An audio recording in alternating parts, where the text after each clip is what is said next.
بسم اللہ الرحمن الرحیم، شروع اللہ پاک کے نام سے جو نہایت مہربان اور رحم والا ہے۔ آج کا جو ہمارا اسلامک واقعہ ہے وہ ہے سچے عاشق کے رسول فقیر کا واقعہ۔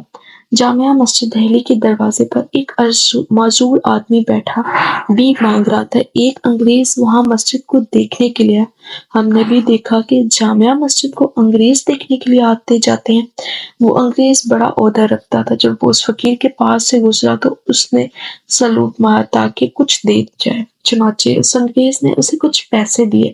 انگریز باہر کھڑے ہو جاتے، جوتوں کی وجہ سے اندر داخل نہیں ہوتے۔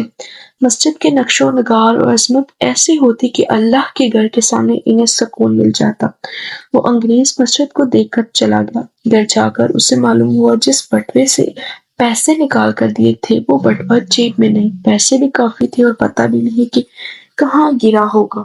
خیر، ایک ہفتے بعد پھر اسے چھٹی ہوئی۔ اس کی بیوی نے کہا، تم مسجد دیکھ آتے ہو، مجھے بھی دکھاؤ۔ چنانچہ چھٹی والے دن وہ اپنی بیوی کو لے کر پھر مسجد دیکھنے کے لیے آیا۔ جب وہ انگریز اس معذور فقیر کے پاس سے گزرنے لگا تو وہ فقیر فوراً کھڑا ہو گیا اور اس سے کہا کہ آپ پچھلی دفعہ آئے تھے، مجھے پیسے دیے تھے، اس کے بعد آپ بٹوا جیب میں ڈالنے لگے تھے، تھوڑی دور جا کر آپ کا بٹوا گر گیا اور میں نے اٹھا لیا۔ یہ بٹوا میرے پاس آپ کی امانت ہے، یہ میں آپ کے حوالے کرتا ہوں۔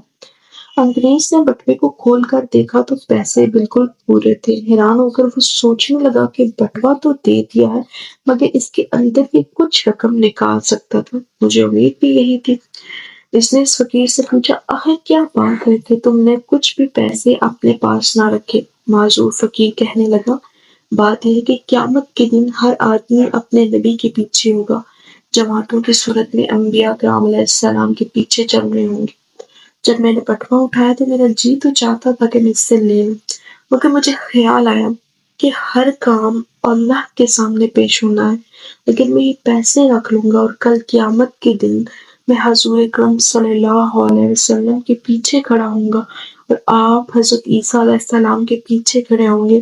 اس وقت ایسا نہ ہو کہ آپ کے نبی میرے نبی صلی اللہ علیہ وسلم سے گلہ کرے کہ آپ کی امتی نے میرے امتی کے پیسے لے لیے۔ یہ سوچ کر میں اس میں کوئی خیانت نہیں کی اور آپ کے پیسے میں نے آپ کو لوٹا دیے۔